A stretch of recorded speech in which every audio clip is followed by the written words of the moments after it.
Good morning, everyone. Welcome to our course on unraveling biometry mysteries by this wonderful team. IOL power calculation has evolved significantly over the past few years. Techniques which were considered gold standard are obsolete now. We are going to talk on practical aspects on how to ensure that we get optimum results out of the equipments and instrumentation that we have. The first talk will be by me. I will be talking on K yesterday and today. We will discuss on basic aspects of keratometric measurements, advantages and drawbacks of keratometers, when to use topographers, and significance of true K and integrated K.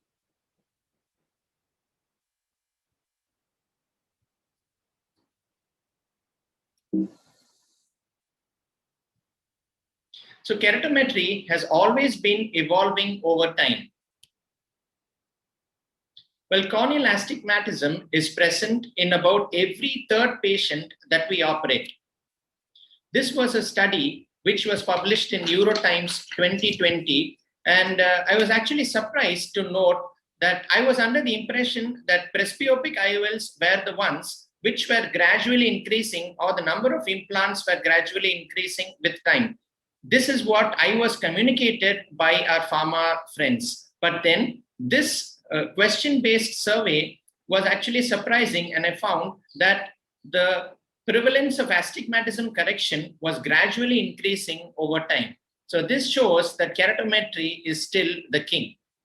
A small introduction about history of how keratometers came into existence. This lovely equipment was invented by Hermann von Helmholtz. And this picture I was going through when I was trying to learn about keratometry was the first keratometer that was invented by von Helmholtz. And this is actually there right now in the University Museum in Netherlands. This has two glass plates, and these glass plates can be rotated to measure the cornea. The beauty of this equipment is, even so many years back, he had an equipment which can measure the cornea at different meridians. It is not like the keratometer of today. We can actually measure keratometry at different meridians. But then the drawback of this was it was very time consuming and the patient had to fixate. So Jawal and Shiarts came out with the more practically usable keratometer in 1881. This is what holds good even now. Even the Bausch & Lomb keratometer that we use has a principle similar to this. So what happens in this keratometer is the anterior corneal surface is actually measured and the posterior surface is presumed, and it is calculated based on a keratometric index. This works on the principle of fixed doubling. So why this fixed doubling? The reason being, if doubling principle is not used, micro movements in the eye are always present, which ensure that we don't get values. So the use of a biprism negates that drawback and helps us to measure astigmatism. So some practical tips on how to do manual keratometry. This is a lovely instrument, even now can be done with reasonably very good results. Calibration is very important, and we have to ensure that the user has adjusted the eyepiece based on his refractive error. If you have power, please ensure that you correct it. Doing on a virgin eye is absolutely critical. Do not do it after doing procedures like applanation tonometry or after applying local anesthetics, which will make the cornea go haywire.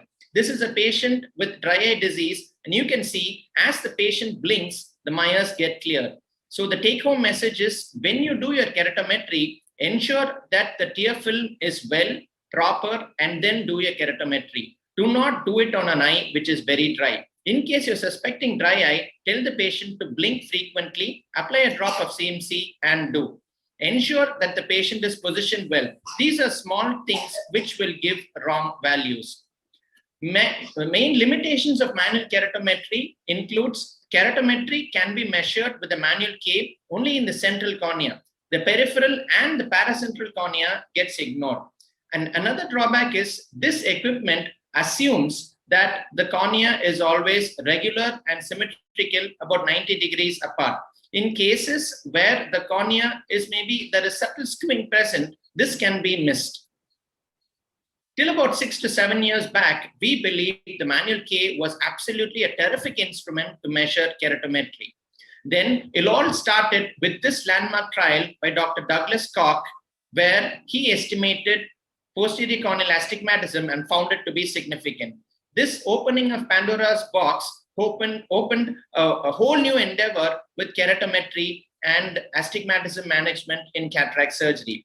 In this study, he says that most of the equipments available then, the manual K, the second generation optical biometers, as well as auto K, gives wrong values. Even Pentacam was overestimating with the rule astigmatisms, and there was slight underestimation except the Galilei.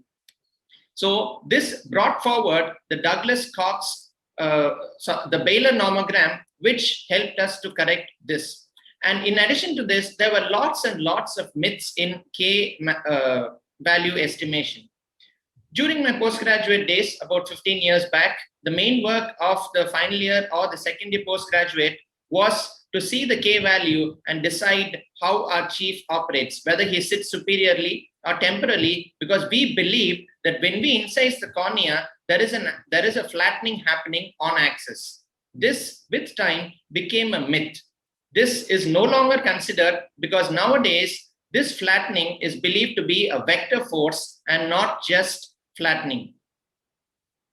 This happened with a great discovery by Dr. Warren Hill. He says less than 2.4 mm incision, there is not much of flattening actually happening in temporal incisions.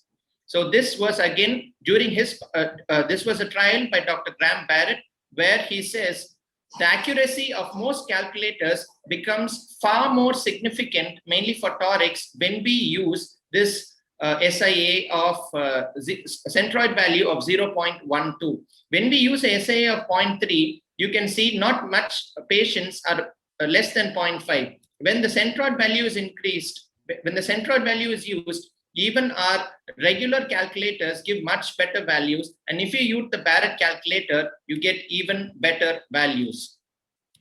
So what about K now? Today, we have the impact of total keratometry and integrated keratometry from our Barrett calculator. What is this integrated K? This is keratometry taking into consideration the posterior corneal astigmatism. This calculator, I'm not talking about toric IOLs, even for regular patients. All patients gives brilliant values if you use this calculator. This is available free of cost. We can go online, click on this K calculator, and we have to enter K from 3 different instruments, say our manual K, auto K, and IOL master. If we enter, this gives a predicted keratometry values taking into consideration the posterior corneal astigmatism. This ensures that we get much better results.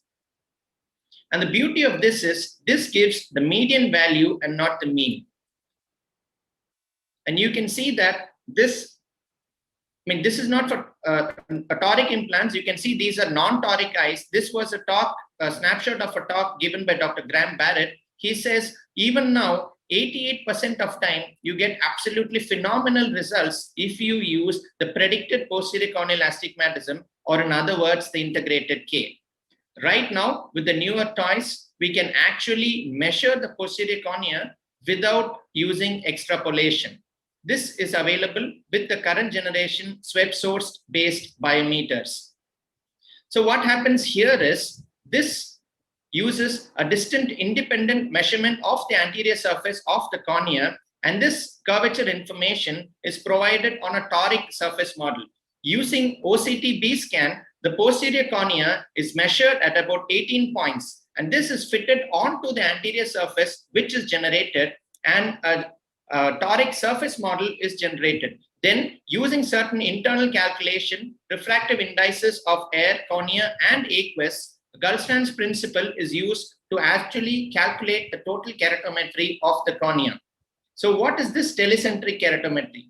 Telecentric keratometry means that the distance of the patient from the equipment, even if it is a little offset, it gives precise values. So how the patient sits, minimal amount of tilt or moving front or back is negated, and it gives phenomenal results. In other words, it is not that much subjective, it is more or less an objective test. The significance of actually measuring plays a far significant role if we are operating on post-LASIK eyes. That is, actual measurement of the posterior cornea gives brilliant results. You can see here 0.5 diopter error in a post-LASIK patient is absolutely terrific. And in fact, it is nearly 90% in 0.75%. So the main sources of errors in keratometry involves the keratometers take values at different zones of the cornea. So what I want to convey here is the manual keratometer takes reading at 3.2 mm. The IOL Master 500 was used to measuring the cornea at 2.5 and the previous generation lens star at 1.7 and 2.2. So each does K value at different areas. So do not take values from one equipment and use it in another. Do not take your manual K value and use it on your lens star.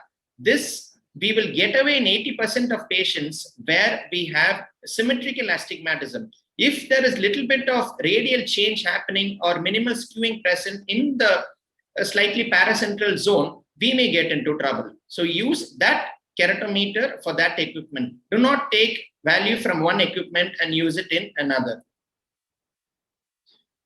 In the 90s, we used K only to measure biometry. Later, it was used to do incision location. And then in 2010, we started talking about PCA and then the predicted PCA. Right now, we use the web source-based biometers to measure it. Change is the only constant in life. We need to adapt to changes and evolve. Only then we will be successful. To sum it up, manual K even now has a role. With good slit lamp examination and proper evaluation, we will be able to get away in most of our patients. Use SAA of 0.2. Incision does not cause flattening on the axis. Standard K with predicted PCA even now holds good. True K with Barrett's is useful for post-refractive surgery eyes. Thank you very much for listening.